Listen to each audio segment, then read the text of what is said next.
Prof, I don't have a question. Yeah. Yes, Mata, carry on. It's probably a comment. Yeah. To say that from what we've been discussing yesterday, from what most colleagues were sharing yesterday, Yeah. it seems it's all coming from the culture. It's a culture. It's our culture. It has been our culture. Yeah. And I think a lot needs to be done to identify the good parts of the culture that are not in contrary to the CEDAW and contrary to Beijing, and then we build on those good culture. Yeah. I was just hearing yesterday that, especially the colleague who said he's from a minority from Kenya or somewhere, it's our culture. It's our culture. Yes, it is a culture, but the culture also have good things. Yeah. That we can build upon. Yeah. Yes, thank you. It was just a comment. Yeah, certainly, Martha. I think culture is not only negative, but there are positive side. While we acknowledge that, we also need to look at in terms what are the harmful practices. It's a set of practices that are imbibed and practiced over a period of time. So therefore, I think we need to be careful. So as you said rightly, we need to identify, make a distinction between the two, and probably target the harmful practices that are disastrous for women's rights and gender equality. Thank you, Martha, for that comment. Anyone else? Shirley, you raised your hand, and then Shirley, you would like to have, you have any comments? No, Prof. No? Thank you. Okay. Anyone else?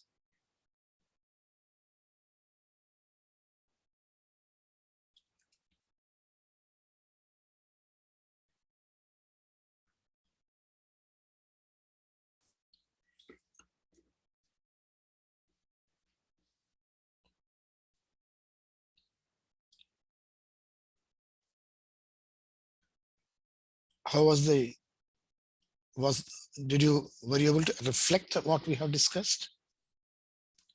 I think Namibia has, Martha has started.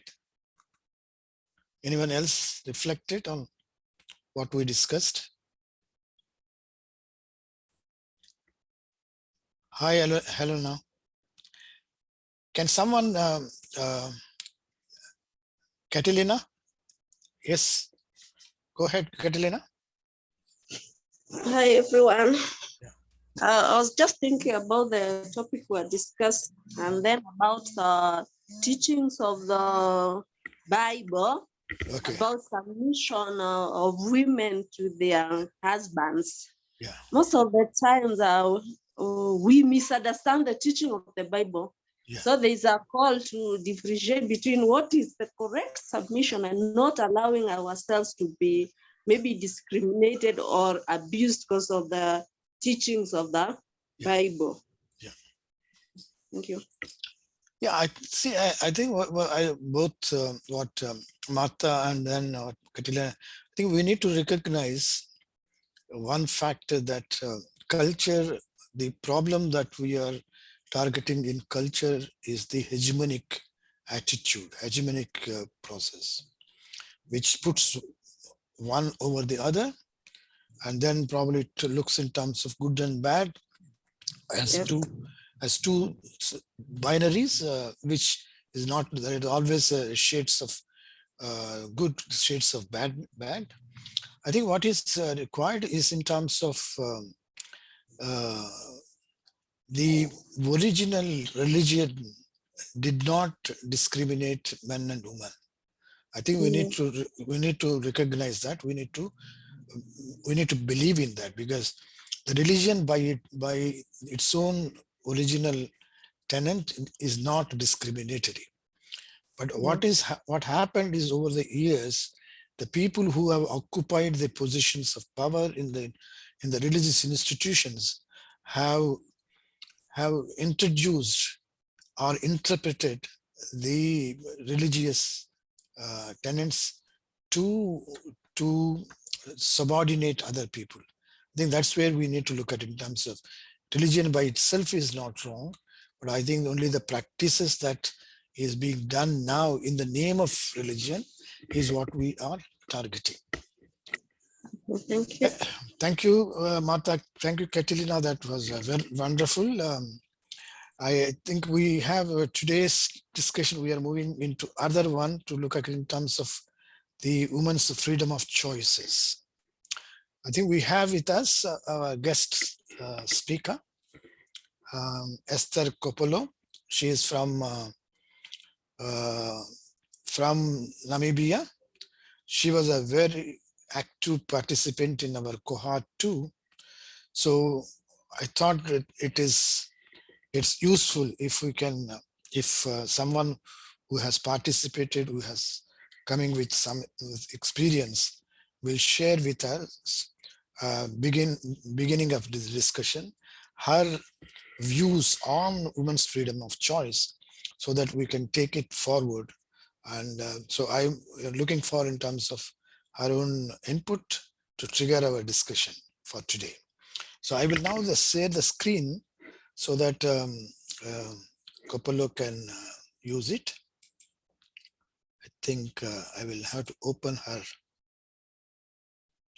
PowerPoint.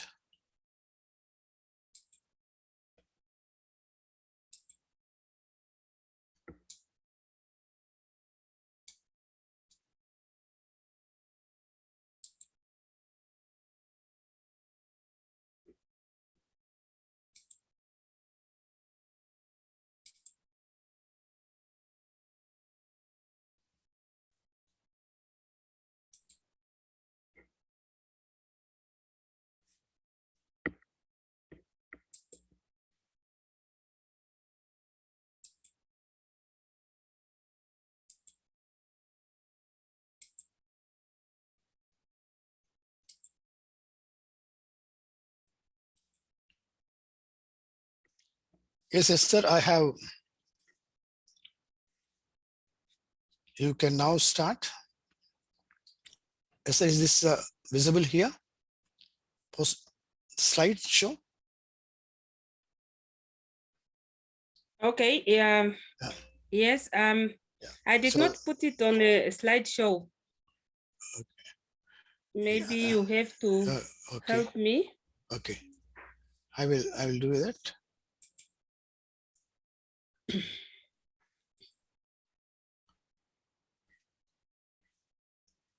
Okay, can you see now? Yes. Okay, yeah, go ahead. Yes. So thank you, Esther, for joining us. The floor is now open for you. Okay, Damu. Yeah. Thank you very much too. And good morning, good afternoon, good evening to everyone in the group.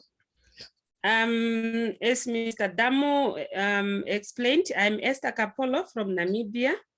And I participated in cohort 2 and I completed my certificate last year. So then he requested me to take part and share my views on how I understand the topic when it comes to gender issues. So my presentation is going to be very short, and I know it's not perfect, but to the points that I just highlighted, I know we are all going to learn something. So Damu, can you then go to? Yeah. Okay, on the introduction, gender issues becomes a day-to-day topic when it comes to women, and not only Namibia as a country or Africa as a continent, but globally. So our today's topic, I think you jumped one. Our today's topic is on, should women have the freedom of choice in matters concerning their lives? That is the question, and it's where our discussion will be based on. So if you look at the issues or the current situation, the answer could be yes, or it can be no, if we look at it from all the angles. Now, I just highlighted the common dilemmas that restrain women's freedom of choice. We spoke of the gender stereotype, the economic participation, political process, cultural norms, and social norms. So as the presentation goes, I will be able to explain in each term. Shall we continue? Yeah. Okay, coming to education and health related issues, I'm going to give you in the context of Namibia now, where education for women, especially in rural areas, was not supported at all. And this made it so difficult for women to see importance of education for themselves and also for their children. This leads also to so many women and girls become vulnerable to domestic work, domestic violence. They become wives at early age. They contracted HIV and AIDS and also STDs. They experienced poor health and nutrition and suffered from poverty at the hands of their husbands. A girl was always disadvantaged as they have to go through a lot, including sexual abuse by the people in their households at any early age. Rape and other abuses just because they do not know how their rights to about their rights to report or to complain about the abuses they are going through. So women in marriages also were treated as sex slaves. I think we can confirm that, whereby they did not have the right to refuse sex from their husbands. They did not have rights to contraceptives, and they neither have rights to report their situations. And then looking at the job-related issues, in job-related issues, only men were supposed to work and provide for families. Unpaid domestic work was meant for women and girls, and as a result, they have less time to participate in paid labor and were also paid less than men. Women were not allowed to participate in decision-making at home level or in the community level. So they were denied access to land or to participate in economic issues of society where they live. Additionally, all those have contributed to gender disparities and the violation of human rights because of the gender norms, gender stereotyping, gender socialization, and gender relations as common dilemmas that restrain women's freedom of choice.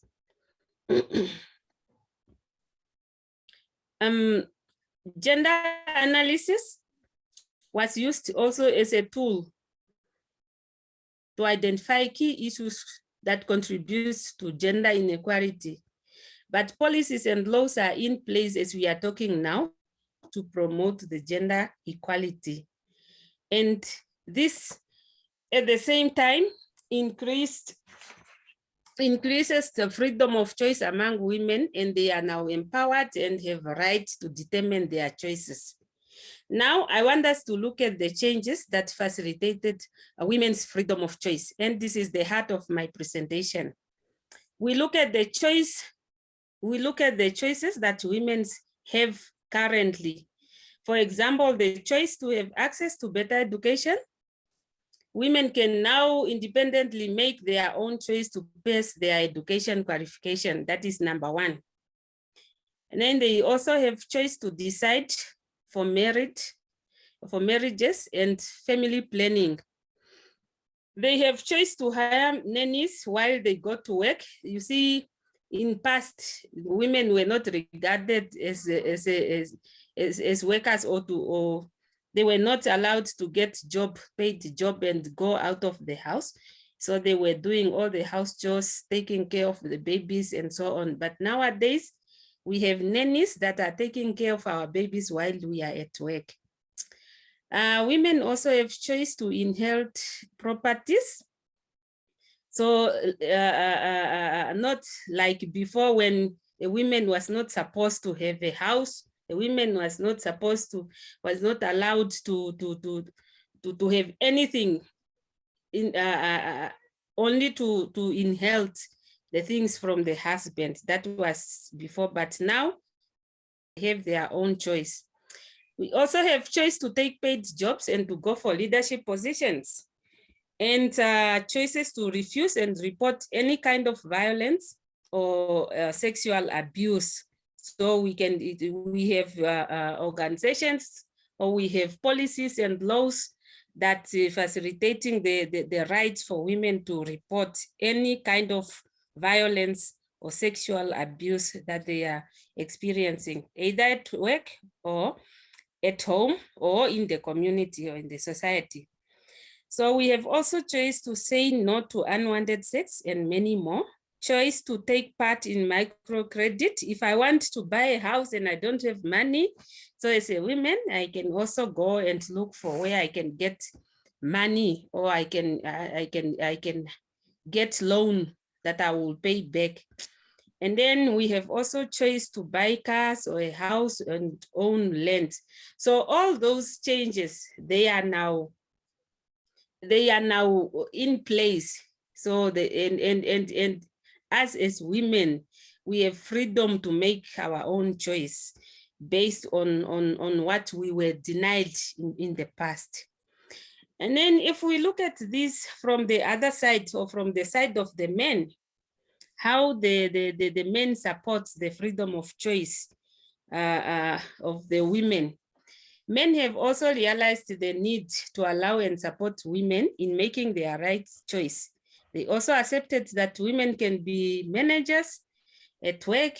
Also, women can be a family breadwinner, or a woman can go for study and leave the husband with the kids without any complaint.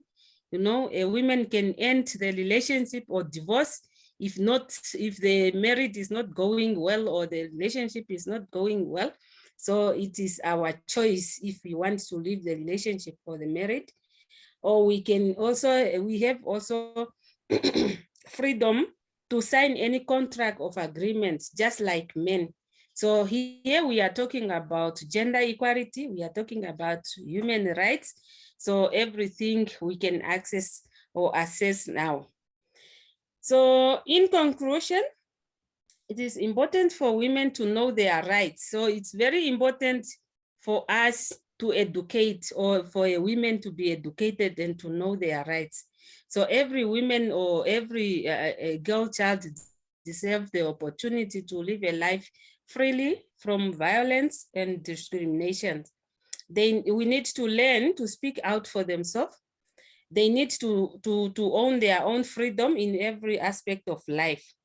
And then this is only when gender equality and women empowerment is enforced, so that we can, the empowerment of women with a focus on identifying their addressing power in balance between men and women. And when women are empowered, the whole society benefits. Therefore, women need to have freedom of choice in order to be recognized and regarded as a capable, just like men. So that is just a short presentation that I prepared, and I think it's now open for discussion. And for additional, I will be here with the team. Yeah. Thank you very much. Thank you, Esther. I think that was a very, very informative input. I think we need to look at, I think in this context, keeping what Esther was talking about, she has given in terms of the scope of freedom of choice for women, the need and the scope, but she also is placed in terms of the current progress that is made, changes that we could see. So it's not completely blank, but there is something happening, but there is also a lot to happen. And so the third one, she was also highlighting the role of men in in facilitating the freedom of choice. So keeping that in mind, I will just share the slide of our thing for you to reflect what Esther has said for our future thing.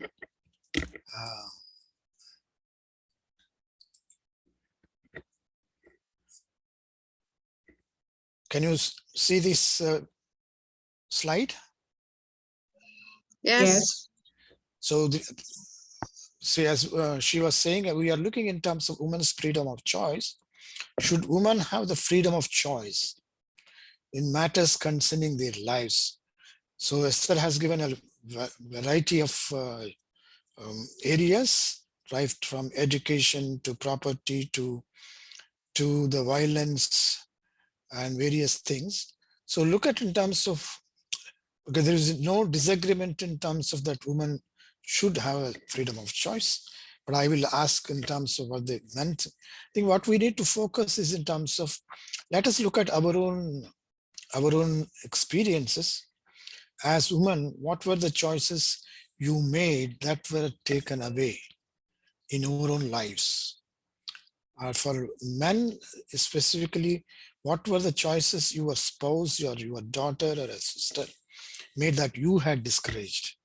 What were the dilemmas and how do you propose to deal with them? And what do you perceive should be the changes? Why? So we need to keep this in mind and then look at what Esther has said. The floor is now open for discussion.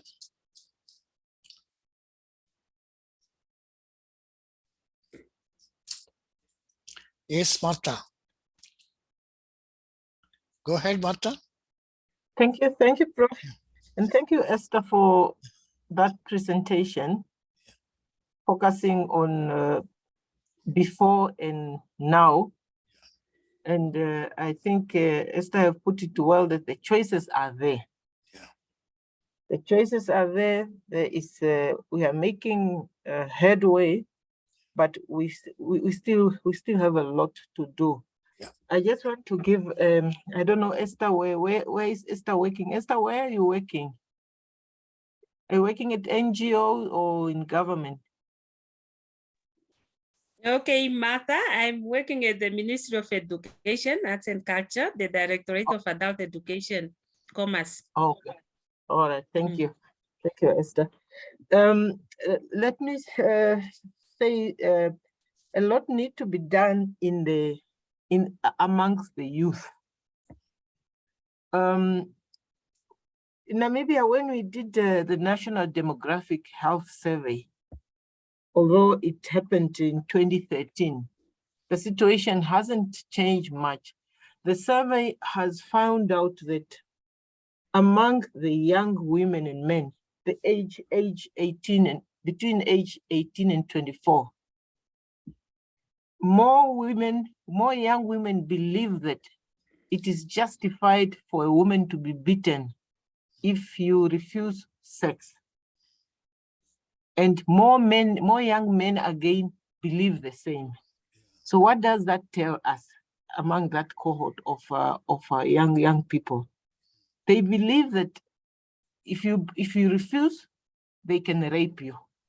So that's why we find a lot of rape cases happening among that age group, because they have that belief from the cultural point of view that a woman is not supposed to refuse sex from your partner.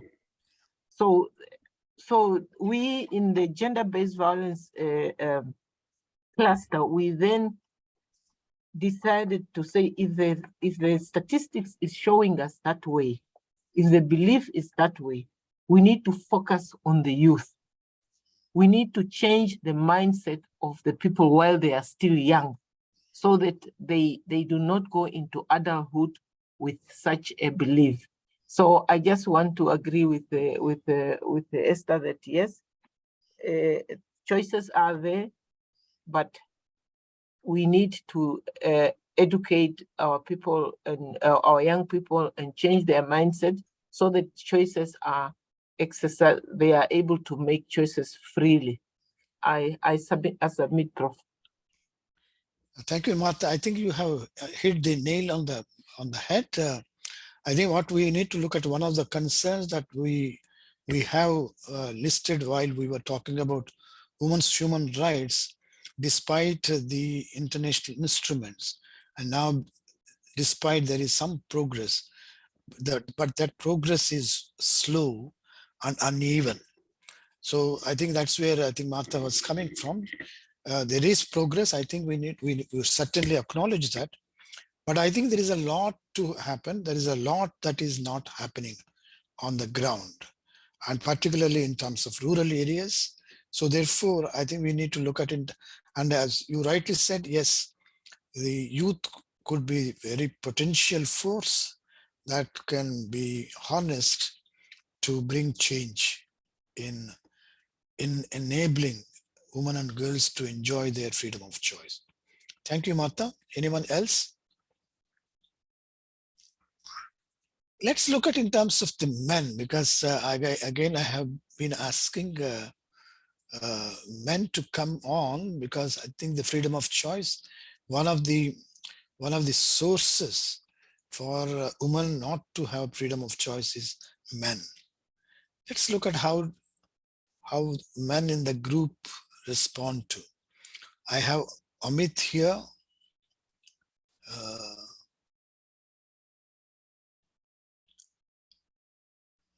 Who else?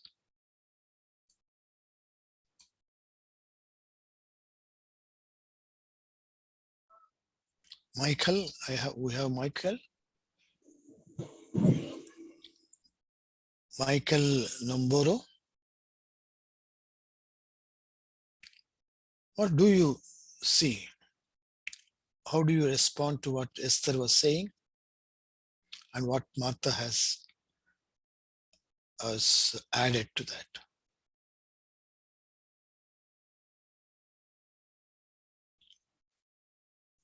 Can I hear from men?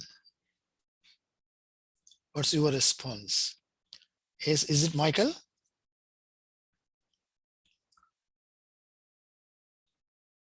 Go ahead, please. Rono.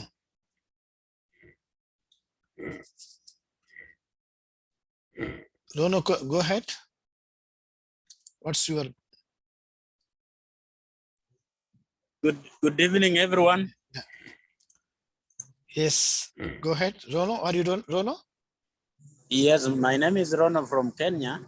Okay.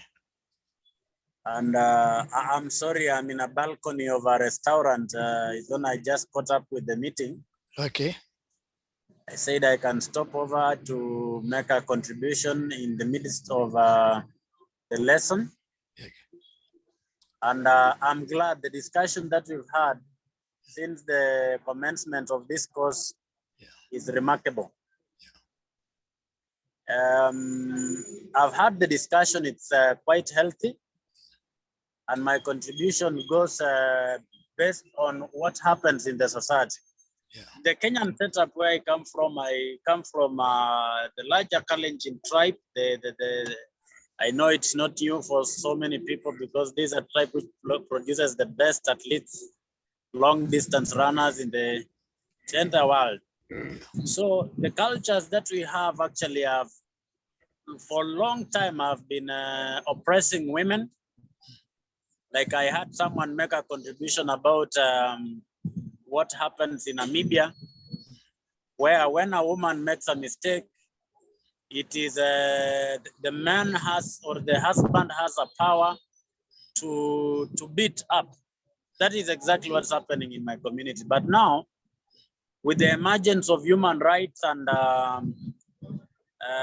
policies that strengthens the equality between men and women, we've undergone tremendous transformation where such cultures of beating up women and oppressing them, even not giving them chance to own property, that is to own livestock or own land. Right now, as we talk, it's something of the past. For now, Even the most recent legislation by the National Assembly in the land has given power and equal rights girls to inherit property just like men or boys. Initially, when the property of the deceased is being shared, it was being divided amongst only the sons, and women or girls were considered to be passers-by in their families, in the name of they'll get married to another family, and where they are going as well, they won't be owning any property. So thanks to the good transformation of the law to ensure that women enjoy equal rights as men in terms of ownership of the property, in terms of equal employment opportunities, and even in the homestead, the household responsibilities, women are no longer being looked down upon. They have a voice just like any other person. Thank you. Can you elaborate any Yes, of yes. your experience where you have found that women were denied their freedom of choice, either in your own personal life or in among the people that you know in the recent past?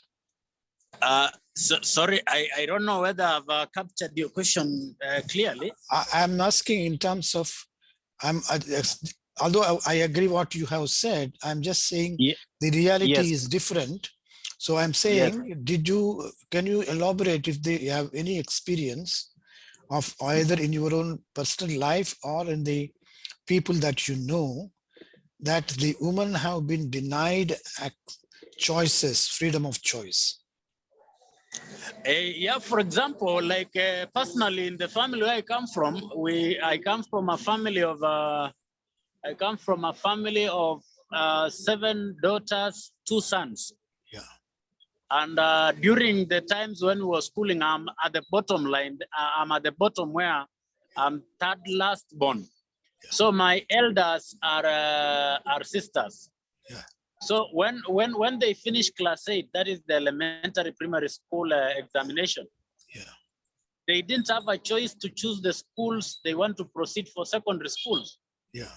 It was my father, and not only them, but also the girls within the community were not allowed to choose the schools that they want to proceed for secondary school. Yeah. It was the parents deciding that you will be going to this school, you will be going to the other school. But for myself, the marks that I attained, I was given chance to choose the school of my choice. That is a personal experience I got. Yeah. Okay. Thank you, Rono. Thank you. Natalia and Neria. Natalia. Hello. Yes. Good evening, Hello. everyone. Good morning, I hope Natalia. you're all okay. Yes. Hi. It's afternoon here in Mozambique. Yes. Now Okay. it's about 6 past 4. Good. Yeah, so I need to give my contribution on this discussion for today. Okay. Regarding why should women have freedom of choice? Yeah. Well, in my opinion, women should have a freedom to choose what they want to do and who they want to be with. Now, freedom is one of the most important basic rights in a democratic society. Unfortunately, very often women are forced to uphold their ideals and traditions they do not even believe in. Some are forced into an engagement when what they wanted to do was just continue with their studies. They want to build their future, but then they're denied to do this. Now, and a freedom of choice, if a woman can choose what they want to do, it can shape the character of women in a society. It can enable them to make valuable contributions and to live happy and healthy. And not just them, even the children, they can benefit from this. And I also would like to share my experience on this situation. Years ago, before I got married, I was working and I was paying my expenses. I was paying for my studies. And then I decided to resign because I got married, and then I relocated to live in South Africa with my husband because he was working there. He had a contract job in South Africa. Yeah. So while we were living that side, I wanted to continue with my studies at UNISA at the time. This was, I think, it's now 10 years ago. I wanted to continue with my studies. I spoke to him, I sat and spoke to him, and the answer I had from him was, this is too expensive, without even looking at the papers, without questioning anything. So for me, this was really a heartbreaking because it's something that I wanted to do, to invest in my studies, in my future. And it left me like something has been taken away from me. Yeah. But because God, he always works in our favor. Yeah. When we split up, I got a job. I started, I registered myself at the university. I started investing in myself.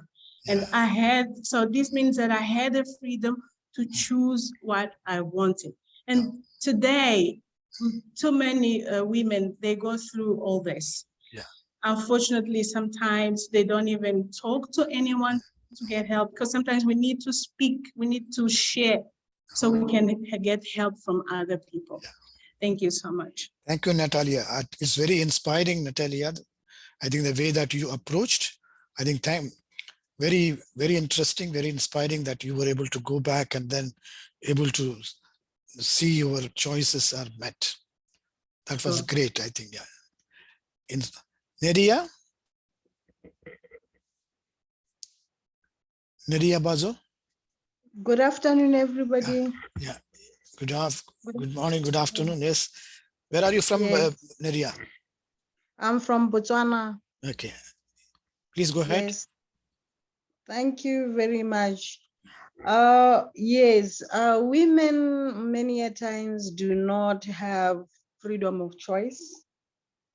When in my country, most of the time, there are certain things that men can do, society approves and accepts, it's acceptable. And then when it's a woman who does that, you tend to find that society shuns the actions from the women.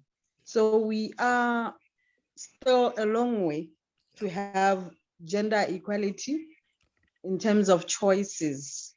Women, I'll give an example. I'm a teacher. I recently had a friend last weekend who was killed by the soldier husband. Yes, since I cannot advocate to say what really transpired, I know a little bit of what the friend was telling me throughout. She could not question a lot of the husband's actions, like, for example, where does the money go? What is the money used for? She could not question. She is expected to accept and not to ask about any of the questions, the actions. And then one other thing, I know a friend who works for the government. She asked for a transfer to go join the husband. And then upon approval, there is this rule in government houses which says that if your spouse stays somewhere, you ask for a transfer, you cannot ask for your own house, you have to join the spouse. So she was denied the right to a house. They were saying, she had said she's joining the spouse. So if it's not working with the spouse, the government cannot give you two, government houses. So she has to join the spouse and find her own accommodation, which was really painful because she was saying, if I go and stay with this guy, he's likely to end up killing me or something. So I'm asking for my own house, which I also feel entitled to as an employee. So these are the challenges that women go through when they cannot have the same choices. There are still laws which hinders them from making certain choices. And just to share, lately in my country, there's a lot of passion killings. Yeah. Like just this past 2 months, there are a lot of women who've been killed by their boyfriends, their husbands.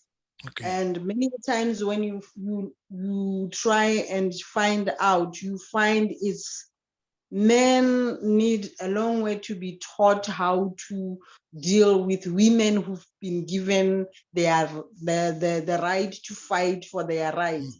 So a lot of men right now, as we speak, they are failing to handle a woman who wants to stand up for their rights. These women are treated as bullies, as wanting to dominate the household. But actually what is happening, the women are trying to find their voice. And many a times now, when they find their voice, you tend to find there is a lot of passion killing.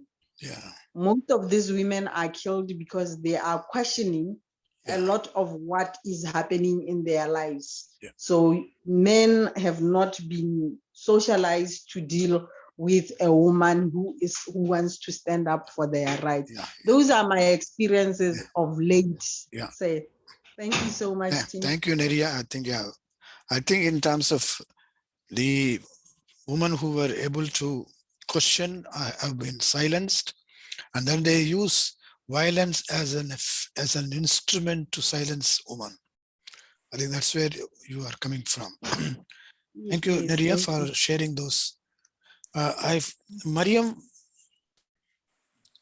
Obor, you raised your hand and then you went away. Mariam? Yes, I'm Yes, still here. Yeah, okay, Mariam. Yeah. Hello, everyone. Yeah. Hello. Yeah, I'm from Kenya. Yeah. Just wanted to emphasize on choices that women are supposed to choose. Actually, in Kenya, I've heard Nicholas talking about that things have changed and we are allowed to make choices and we have freedom for speech, which personally I feel from where we are coming from the way we were raised, our parents were not allowed to speak up. Yeah. So you find out it is still difficult for us to speak our minds, even to our husbands or even to our colleagues, because they tend to bully us. Or anytime you want to put your point across, they even start to laugh. And you end up asking yourself, why should I be in this place where if I want to speak my mind, people are laughing at me? Okay, let me give you an example of what is happening right now. Yeah. In our community, a woman should not build her house by herself. In short, they are supposed, the man should be the one who is supposed to take you to that place where you are supposed to build. Yeah. So that he may start the structure. Yeah. Then if at all you have finances, you can build. But it becomes so difficult. You find out that women are living in houses that are even falling down because there's nothing I can do. I'm still waiting for this man to come and take me to where we are supposed to build a home. So you find out it is very difficult. Even if you have money or your children have money to help you build even a small structure, it becomes a challenge. So I still feel that there's a need of teaching. There's a need of to empower women on even these issues. Yes. Yeah. Thank you, Mariam. I think thank you also, Michelle. I think you were saying that we need to leave from our comfort zone. I think that's very well said. I think we need to look at it in terms how long you would accept this Yes. differential treatment. I think somewhere somebody has to start, has to oppose. I think that's where I think Miriam, you and Michelle are coming, and you need to look at how do we challenge this? How do we break this? Thank you. Neria, you want to come? Neria Bajo? No. Okay, your hand is up. Okay, Oh, let's look at okay. it. Yeah. Shirley? Thank you, Prof. Yeah. So I'd Where are- like to speak Where are you Yes. from, Shirley? Kenya. Okay. Yeah. Yes. Yeah, please go ahead. So my contribution would be on the role that our institutions and our workplaces play Yeah. when it comes to supporting women in employment. I'll give an experience that I went through some years back, working in the refugee camp, Dadaab specifically, and in a certain year that I was expectant with my first child. And the challenge that I faced was that once my maternity leave was over, I was expected to go back to the refugee camp. And as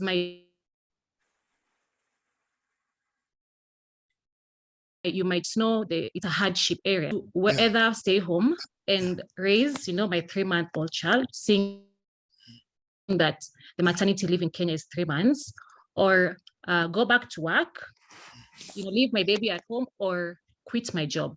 And when I speak about the role that our institutions have is in the kind of laws that support women, because I shouldn't have to make a choice between my job and my child, or rather my family. Yeah.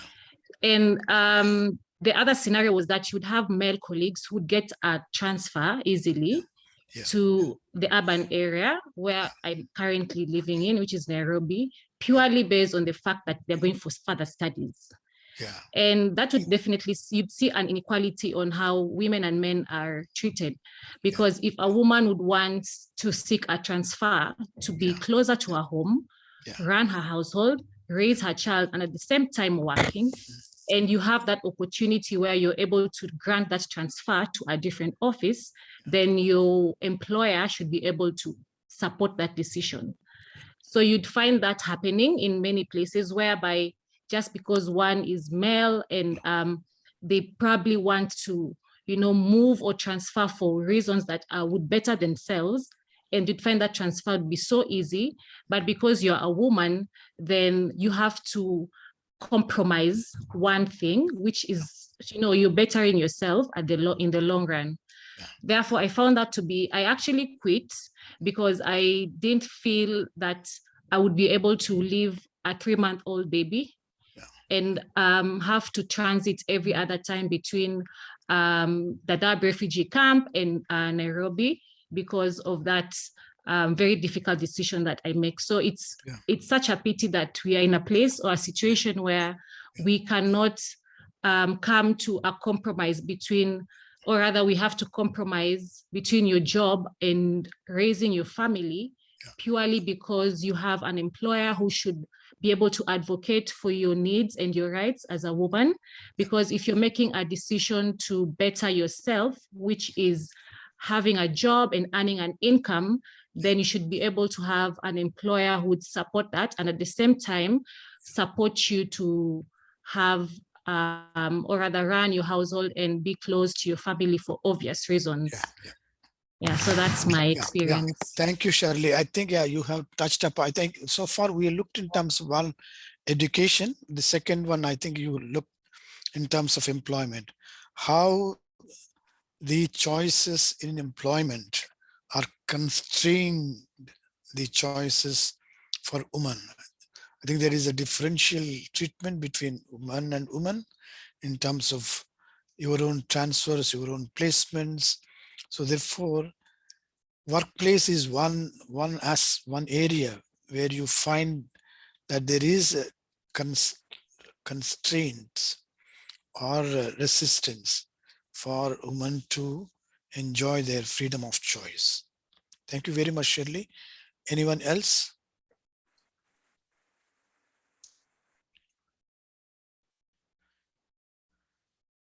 Yes, Aisvin. Hello, everyone. I'm Ashwin from India, Okay. and I'd like to make a small contribution. I've been listening to a lot of my co-classmates mention some excellent points, but in Indian context, I would like to highlight a few things. Yeah. So when it comes to choices, considering that there are two sections here I'd like to highlight. One is the urban section and one is the rural section. So as a person who's been living in urban areas throughout my life, of course, I will like to say that I've had access to different opportunities, and I have been brought up in an environment where more or less I've had the privilege to make my own choices, make my own decisions. Yeah. But that's not always the case for everybody, be it a person living in the rural area or be it a person living in the urban areas. Oftentimes, I'm not going to generalize and say it's all across, it's the same in India or in the South Asia. But more or less what happens is at times, our patriarchal structure or the societal conditioning is such that parents and extended family members behave in a way where they make you feel like a child. They feel that whatever the decision they take for you is the best. So here I would like to just specify something very particular when it comes to marriage. Now, if somebody in our society is facing domestic abuse or a domestic violence, more or less initially they would try and keep silent about it because for the fear of social ostracization or what would their parents say, or what would the extended family members say about that, because the fear of getting insulted in the family or the humiliation that accompanies is a lot for a woman to experience. So oftentimes the first reaction is to keep quiet about it and not tell others. But of course, after a while, when abuse becomes a lot and it's not something they can bear, and they do go into, they do say take support from their family. Oftentimes one question that is asked is, you must have done something, or he must have not liked something. Did you question him about his choices? Did you question him about his decision? So the entire onus of whatever the woman or the victim in this case is experiencing is, instead of being put on the shoulders of the perpetrators, it is put on the women's shoulders. And who is also responsible at the same time to take care of her house. So she is responsible. The onus of maintaining peace in her marital home is on her shoulders. And oftentimes the husband is aware of this, and he knows that whatever I do, in most cases, the woman will be okay with it, and she will not go out and speak about this, because she has to maintain not only her parents' honor, but also my honor. So I think it's important that as a society, we understand that it's time that we hold men accountable for whatever their actions are, because I'm not saying that, what I'm trying to say is that domestic violence has been going on for decades, and there's been so much research happening on it from different regions, but it's still prevalent across the globe and very much in India as well. Even a lot of people say educated people have more agency. They take, they're very vocal about it, but that is not always the case about it. Even people who are well aware of it have to keep silent about it for whatever reason they have. For example, I also was one of them who believed that, if someone is educated, well aware of their rights, they would not talk about it. But a feminist and a social women's rights activist whom I really admired, Miss Kamala Bhasin, and she has been working in this field for so many years, and she's very active for the causes and advocates for the causes of domestic violence. In one of her articles, I remember reading that she herself had experienced domestic violence while she was working in I think she was working in Singapore as a UN representative from India. And she said that I would experience domestic violence at home, and then I would go and advocate for the same on a public forum. And that made me realize that that's the reality of so many women today, that Yeah. at home they may be experiencing domestic abuse or violence in any form, and they have to go out in the public and behave in a very normal manner. Yeah. So I think we need to understand that what's always shown or what's always portrayed in a public sphere is not always true. We need to carry out structural changes where people have to be educated, people have to be made aware, and most importantly, we need allies. We need men to be our allies, to support us, understand us, and to see that if somebody whom they know is also abusing their partner, they need to call them out and not just call that a locker room banter, or they should not just say, oh, he's just joking. I personally, in my experience, have never seen a wife joke about her husband, so I don't understand the origin of these stereotypical wife jokes, because it's about respect for your partner. And I feel that now we live in a society in the 21st century where it's high time that we start to make some grassroots level changes so that domestic violence cases can reduce, and the marriage could be of an equitable partnership. So that's my contribution to it. Thank Thank you, you. Ashwin. I think that was very well covered. You covered various aspects. I think we need to look at in terms of inequality is structural. And unless we recognize it's a structural nature, we will be not hitting the root cause. So therefore, I think you paved way in terms of how do we need to look at in terms of how do we involve where do you work in terms of where we find that where the problem is more prevalent. And also you looked in terms of who could be the allies in our effort to bring equality in the society. I think you touched upon, I think this is where I think the culture would come.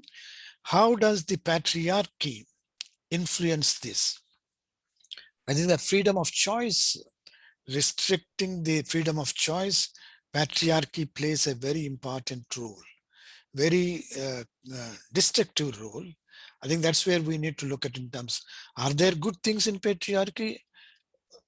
Probably I think we need to be very critical in terms of that, constructively critical in terms whether patriarchy is patronizing people. I think that is something that probably we need to look at. Is patronizing, is detrimental to the freedom of choice, is something that we need to be very, very, very critical about that.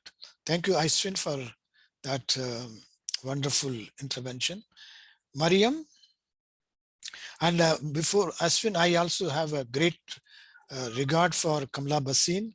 Unfortunately, she is no more with us, but I think she has inspired thousands and thousands of lives around, not only in India, but across the globe in terms of looking at women's rights and gender equality. Yes, Mariam? Mariam? Yes, I'm here. I just wanted to add something on the matter of domestic violence, because from where we are coming from, we used to see our parents fight. We used to see them quarrel. Now we are in this marriage, and when we fight with our husband or when they beat us, we don't know where to go, because how will I even go to start telling my father that this man is hitting me, yet I used to see my father hitting my mom? Now from that point, even men take advantage of the fact that there's nowhere for us to go. I think we should, something should be brought up that if we are going through this is where you should go to. This is the place where you should run to. Yes. Yes, Mario, I think that's a very wonderful said. I think in terms of, it's a vicious circle. So therefore, a woman is caught up in this vicious circle. Where do they go? And how do they represent? Because if you go, that's why I think you were saying in terms of, you go to your father, you go to your community chief, but they all come from the same culture, same upbringing, same socialization, So therefore, how far they would support, and so where do they go? That's where I think we need to look in terms of what are the spaces that women have where they can go in terms where there is a denial of freedom of choice. How do they deal with it? Who can provide solidarity? I think is a greatest one that all of us as society need to be sensitive and conscious of. Thank you, Miriam, for sharing that. Yes, Sanilara. Yes, can you hear Sanilara, and me? then Aiswin, I will come because you seem to have raised your Sanilar. Yes, can you hear me? Yeah, where are you from, Shanilara? I'm Shanela from the Solomon Islands. Okay. And I would also like to share on the topic, in the Solomon Islands or the Pacific as a whole, now our culture and our tradition is one of the main influence in choices, in choice making for women. Yeah. And also like men are seen as superior to women, and women are given limited space, and they limited space to express themselves, and also they don't have the confidence. They don't have the confidence to, and also it is good that not only we teach and educate the women on women's rights, but also educate men and young boys so that they know what they ought to do. And also more opportunity should be given to women. And also people, and also in the Pacific, like mostly women are unaware of their rights, especially women in rural areas, or those who are, and like example in the Solomon Islands, like there are quite a number of women who are quite behind, like they are not aware of this because there's only few awareness made on women's rights. And in Solomon Island, we also have this patriarchy system where they see men as the protector of the family, as the provider of the family. And in that way, it doesn't give like women power to express themselves or to do things for themselves, because they see men as the breadwinner. They see men as the only ones that can do things in the society or in the family. So in the Solomon Islands or many Pacific countries, culture is one of the leading influence in holding back, and it stops people, and especially women, to know their rights, especially know their rights, or women to it holds back the opportunity for them to learn more on it. That's what I have to. Thank you. Thank you, Shanela. I think that was a good representation from Solomon Islands. I think that this is where I think we need to come back in terms of the structural nature of inequality. I think, and culture plays a very critical, occupies a very critical part within that structural cause. Is in terms of how is this, we will come to, I think what Shanela has raised it. We will discuss more on that power in our next session. I think we need to look at why is structure is important in understanding inequality, and in particular gender inequalities, in terms of how does the patriarchal structure and patriarchal values that contribute to this inequality, that contribute to depriving and denying the freedom of choice. Because this is where I think we need to look at in terms of culture, is in terms of, that's where the Gramsci talks about, it is hegemonic in terms of, it's always seen that there is people who are considered to be powerful would dictate what should and how the life should be for the powerless. Thank you, Shanila, for sharing that. Aiswin, you still have comments to make? Just a very small point to mention on the point where I think Miriam mentioned that growing up, we oftentimes in houses we see our mothers experiencing domestic violence, and us not being able to raise our voice against that. I think for that, I would say that this is also like a transfer of intergenerational trauma. And I feel this theme is very under-addressed in the domestic violence narrative, because oftentimes, even today, no matter how well educated you are, or how you coming from whichever background, oftentimes there is one or two instances in the family where either the mother or some senior female member in the family will tell you that do not raise your voice against your husband, listen to what he has to say, respect him, and don't throw any tantrums, he will not listen to you. So oftentimes this narrative goes on, and because she will say that this is a form of heritage, which my mother told me, I was told I did the same, and I want you to do the same. And then there are some mothers who say, don't repeat the mistakes I've made, I don't want you to have a life the way I had. So there are two narratives here that happen, where sometimes women want to break free from the vicious cycle here, and sometimes women, not knowingly, in denial, go through with it. And secondly, when it comes to having no place to go, I don't know about the global situation here, but in context of India, I'd like to say that there are different shelters available and there are different services available. It's just that oftentimes the victim is in denial about her situation, and they do not know whom to turn to, whom to seek help from, for the fear of judgment, and also not being financially independent on her own. And another thing is that oftentimes, if they do decide to move out and leave their abusive husband, the fact that the husband could contest the custody of the children, she also stands to lose her children's custody. So for few of these things where she has no finances of her own, she might lose her children, she decides to keep quiet and go through it with life, and in more or less cases is in denial about her situation, and she tries to portray a facade of a happy family.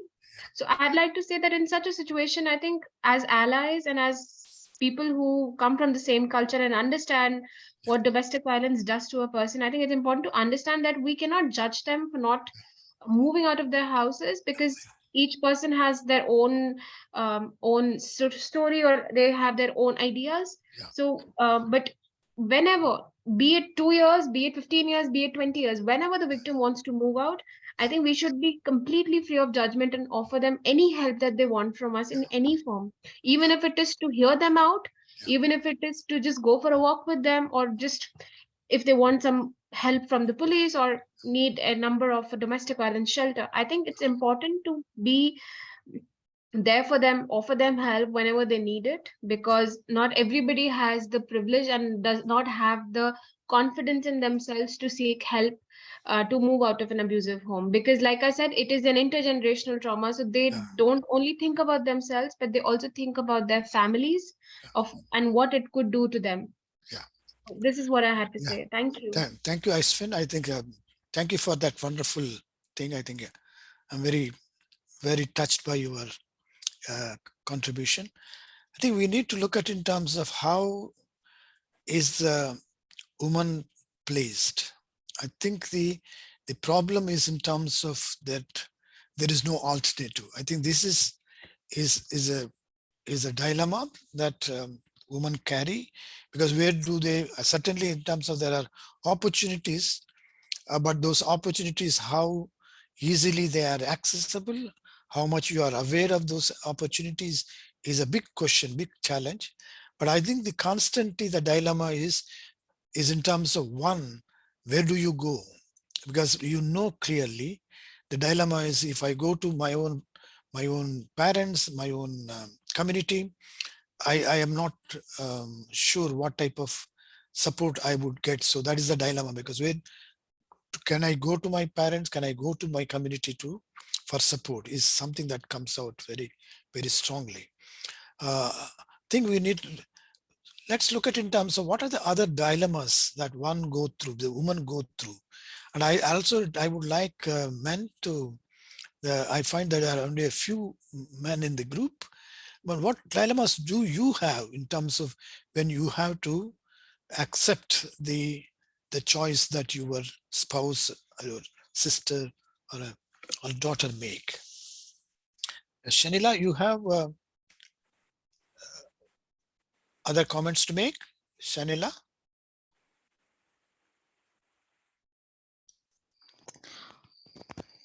So, so what was the question again? No, I saw your hand raised. Oh, So I'm asking, sorry. do you have, yeah. Okay. Lower hand. Because I think Sorry. normal, yeah, sorry. I think what I would take from what Aiswini was saying is in terms, I think how do you look at the narratives? How much you take from the narratives, how much you challenge those narratives? Unfortunately, those narratives are right in front of our eyes, in our own vicinity. So they start from our own parents. So unfortunately, because you look at it in terms of when there is a problem, when there is a denial, how much we blame the victim rather than extend support and then be more positive in terms of how to support her. Let's look at, I think these are the dilemmas. I think one need to look at in terms of how do we break that? How do we reform these situations and structures? What could be other dilemmas? Can I hear from men in the group? Is Rono still there?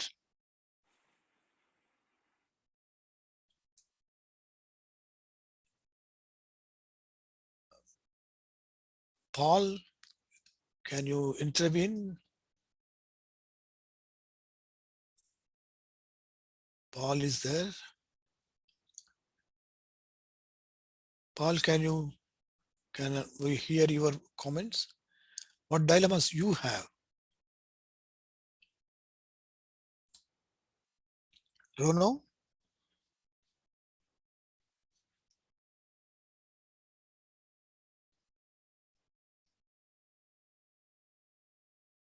Hello?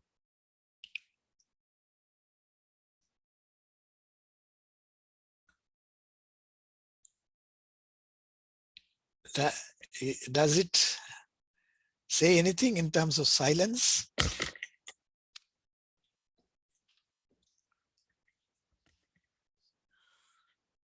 Shirley. Go ahead, Shirley. All right, thanks, Prof. So I'll speak from my experience and what I've seen in the community regarding men and the role they play when it comes to the dilemma that you're talking about. So we see that, and we actually know that tradition and culture has a huge influence on women making choices. Personally, I don't believe that a man is binded to culture or tradition, that they have a choice. So when it comes to society, a man would wonder, what would people think if I let this woman probably take a paid, or rather an unpaid study leave, probably go away for a number of months, and I stay home, or rather he stays home and raises the children and runs the household. So there's that question mark that what would the society think? And that means we know it's already a patriarchal society whereby a man has to probably do his masculine, duties and leave everything else that is assumed to be feminine to the woman. Therefore, the influence that the culture and the tradition has towards the society at large means that a man might think, or rather might look at it from the aspect of what would people think, what does my family think, what would my colleagues think, what do just random people in society think, yet they have a choice to support this particular woman because culture doesn't bind a man to probably how you were raised or what your childhood beliefs are or what your society thinks or what your community expects of you to do. They're not culturally binded. They can make a choice, and that choice is what will also go a long way in supporting this woman to make these decisions for herself in terms of education or health, access to opportunities and resources. So I think that's one of the dilemma that Yeah. men are facing in the community.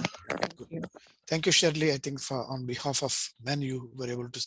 I think the dilemma that they have is in terms of if they allow choices for women, what type of the apprehension is, how does the society look at him? How do his neighbors, how do other members look at him? I think is an apprehension that they have. They're very. Thank you, Shirley. Catalina. Catherine from Kenya. Yeah. I would also want to think about the women who are thought to be educated or aware of their rights. Yeah. Yet in their families or relationships, they are facing a lot of discrimination, a lot of violence, and a lot of all these negativities. There's the fear of stigma of what people will say. Look at this lady who is so much educated and she's yet coming back to tell us about violence, about limited choices in our relationship. That is what makes women and makes us to maybe remain in those abusive relationships, because we fear the stigma that will face us, and yet the community has thought of us as being educated. Yeah. Thank you, Catalina. I think that this again coming back to in terms of unsure of what support I would get from the community. I think it's just a constant dilemma that women will have when they really want to exercise their freedom of choice.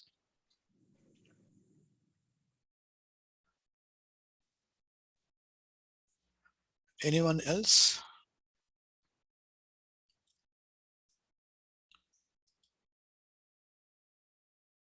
Yes, Naria? Naria, Yes, go Prof. ahead. Yes, Prof.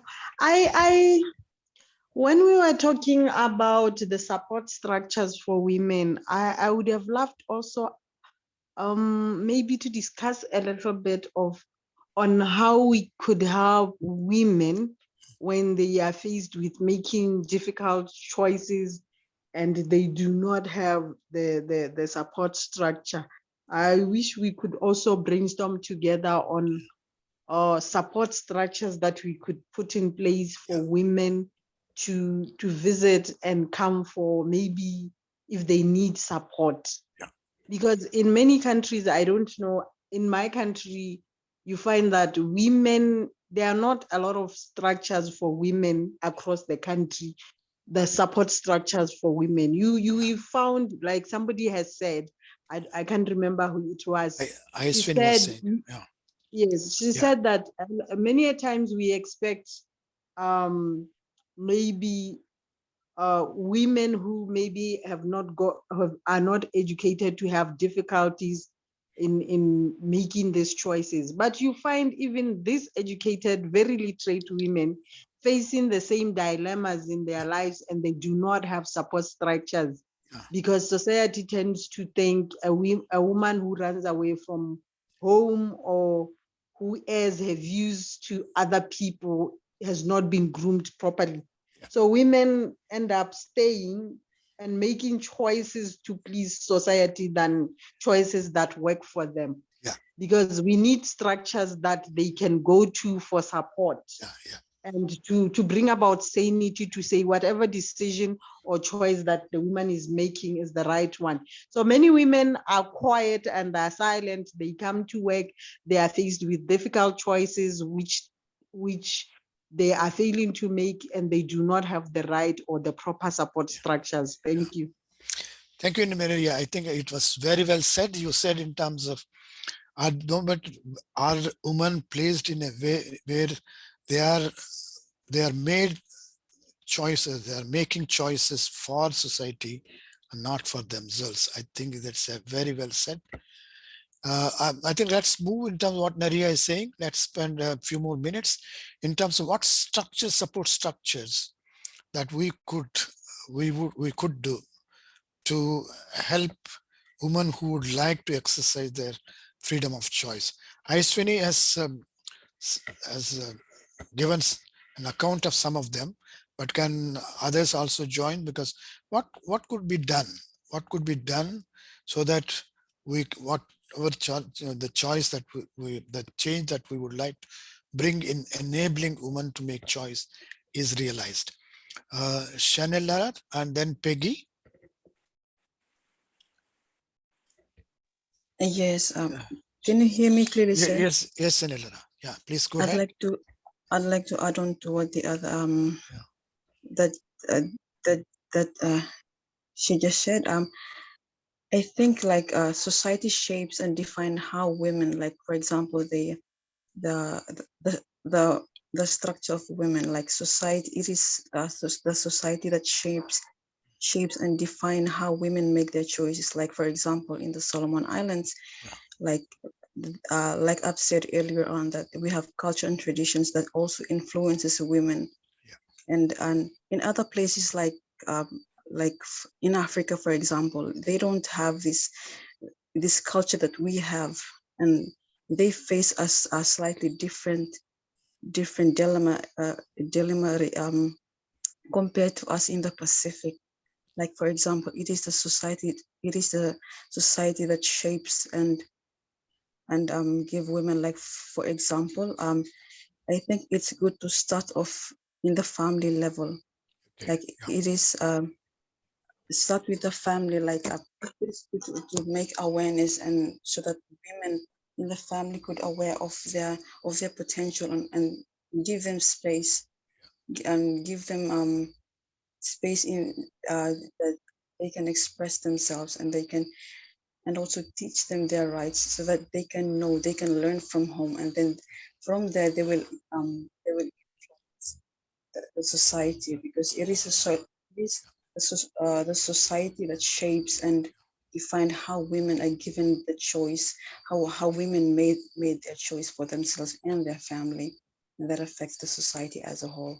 Thank you, Professor. Thank you, Shanella. I think that was very well said in terms of, let's see, in terms of we start from the family and the household, and then begin with the individual men and women. I think well said, Shanella. Peggy? Greetings to everyone. Where are you from, Peggy? Peggy, I'm in Maung in Botswana. Okay. Yes, Peggy, thank you. Go ahead. Thank you very much. Thank you very much for the opportunity.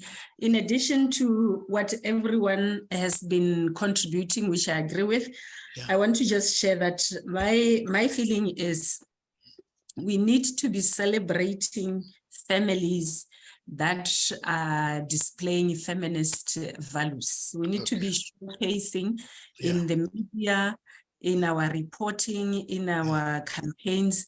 We need to be showcasing what is positive, what is working. We need to find these families, because they are there where women are valued and are given the space to be themselves, and their husbands or their partners or their male relatives are really celebrating their successes and celebrating their equality, celebrating their feminism. So it's important for us as countries, as campaigners of gender equality, to find those positives and highlight them in all social media that we can, in all platforms that we have. The other thing also to highlight, we're always talking about the mother-in-law and the daughter-in-law relationships, that there's always this feud between the mother-in-laws and the daughters-in-law.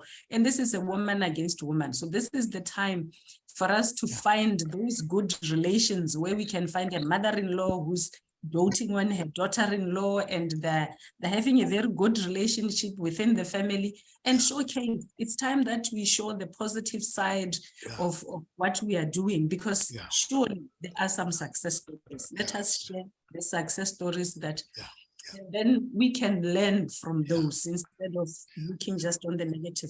Let's move to what's positive and showcase it as much as we can. Thank you very much. Thank you, Peggy. I think you have been very, very positive. Let's look at in terms, how do we celebrate families with feminist values, and also look at in terms of where how do we look at in terms of positive relationships that exists in the family and then bank on that. I think, yeah, well said. Let's Martha and then Helena. Martha? Prof, I want to join the women and colleagues, ladies and gentlemen who spoke before me. Yeah. What support structures can we put in place? Yeah. In my country, we don't have much support structure when it comes to counseling and marriage counseling and so on. So for example, the women in higher positions, or they come to our ministry, they come to the minister to register their cases and so on, which is not the right platform, but it's probably due to lack of support structures. So what we try to advise the women is to say that it's better if they have medical aid, for example, to approach other private service providers where they can confide their issues without being feeling exposed to, but yet to get the necessary help. Yeah. But that is just for those now who have the means to do that. But when it comes to the women at the rural area, that really we try to rope in the faith-based organizations. Traditional leadership, not so much, because they are very biased themselves, but they were well placed to provide support. But they always take the side of the men. So there we have a lot of work to do. But at least the churches or the faith-based organizations, they try to assist. We don't have many NGOs in the country as well. So it is really a challenge, I should say. Thank you, Prof. Thank you, Martha. I think it's a wonderful suggestion. I think we need to look at in terms how do we have particularly health structures that will be more in terms of willing to, where women can open up and then share without any intimidation. The second one, faith-based organizations. I think a faith-based organization can play a positive role in gender equality. Helena? Thank you. I really just want to support with what my colleagues have said, that these structures should begin from the family level, from the faith-based organizations, and also higher learning educational institutions. I think as we empower, most of what I wanted to say has been said, but I would like to add that as we empower women, let us also empower men, so that men don't feel defeated or left behind. Because, you know, generally, the general feeling is that, oh, women are so empowered, women don't know their rights. We talk to them and they don't listen to us because they think they know better than us. They are not submissive. So it's like there's been a lot of concentration, even though it's not, you know, it's not having, it's still facing a lot of challenge. There's been a lot of concentration on empowering women, but the boy child was left behind. So as we empower women, let us also empower men from a young age. Let's socialize them to understand that women need to be empowered, and as women are being empowered, they also get empowered to be able to accommodate each other. Because, you know, as we talk, it's just going through my mind on the number of things that have been happening, especially in my country, where, especially when it comes to relationships, where a woman cannot say no if she's not willing to carry on with a relationship. The next thing you hear is that a woman has been killed just because she didn't say yes in a relationship. Yeah.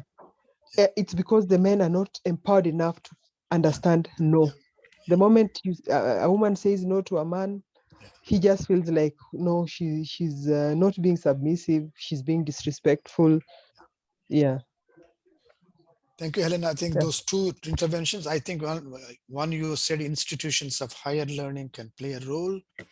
The second one is, I think, is in terms of how do we also empower men to deconstruct their socialization and then be positive to the freedom of choice of women. Thank you, Elena. Messaggio, I think that should be the last contribution. Messaggio.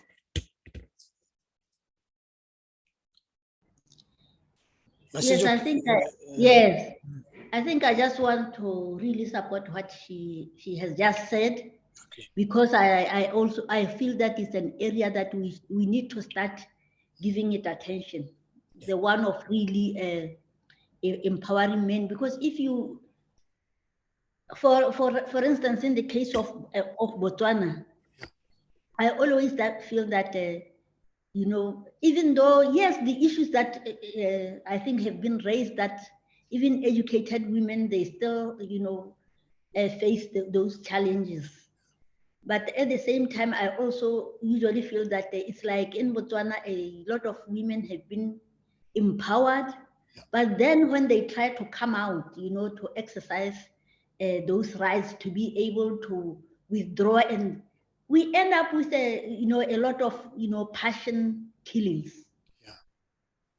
And so sometimes I also say, you know, maybe there's more that needs to be done, even in terms of, you know, teaching women, you know, some, you know, communication skills, so that we really know how to tackle, you know, these issues.